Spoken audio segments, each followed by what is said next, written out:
오늘의 사회 이슈를 오현근 기자가 종합해드립니다. 오늘의 이슈 포커스입니다. 청와대가 27일 열리는 남북 정상회담의 표어를 평화, 새로운 시작으로 정했다고 밝혔습니다. 비핵화를 위한 첫 관문이 될 남북 정상회담이 초읽기에 들어간 가운데 회담 준비가 한층 속도를 내고 있습니다.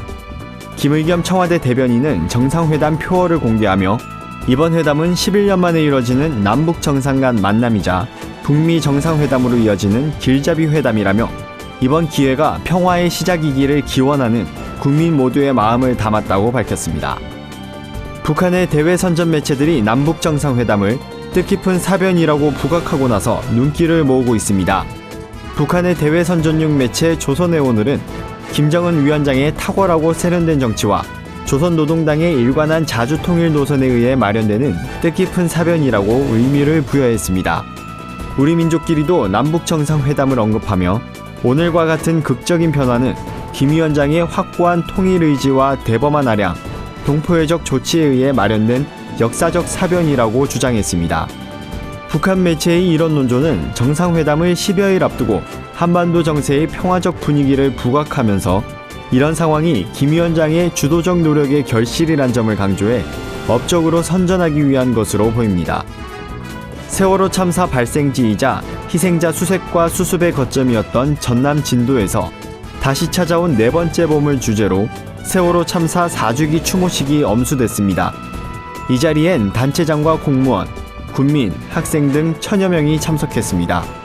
추모식은 사회 모든 분야의 안전을 기원하는 캠페인 등 식전 행사와 추모 영상 상영, 공식 행사 순으로 진행됐습니다. 광화문 광장 세월호 천막이 4주기를 기점으로 철거가 확정되면서 이날 전국적으로 세월호를 추모하는 행사들이 진행됐습니다. 광고 대행사 직원에게 폭언하고 물컵을 던져 이른바 갑질 논란을 일으킨 조현민 대한항공 전무에 대한 비판이 좀처럼 수그러들지 않고 있습니다. 처음 파문이 알려진 이후 거의 매일 새로운 증언과 추가 폭로가 이어지며 비난이 커지고 있는 상황입니다. 여기에 더해 각종 온라인 사이트에 올라오는 녹음 파일과 동영상은 여론을 더욱 악화시키고 있습니다. 대한항공 측은 이번 파문과 관련해 회사 차원의 사과문을 내거나 조 전무가 직접 기자회견을 열고 사과하는 방안 등 수습책을 찾느라 고심 중인 것으로 알려졌습니다. 지난달 소비자들이 주로 소비하는 가공식품과 외식비가 상승한 것으로 조사됐습니다. 한국소비자원은 가격정보 종합 포털 참가격을 통해 지난달 가공식품 가격을 분석한 결과 곡물 가공품과 조미료류 가격이 전년 같은 기간보다 올랐다고 밝혔습니다. 품목별로 보면 즉석밥과 국수, 라면, 밀가루 등이 일제히 상승한 반면 두부, 냉동만두, 햄, 오렌지 주스 가격은 하락했습니다. 같은 기간 외식비도 크게 올랐습니다.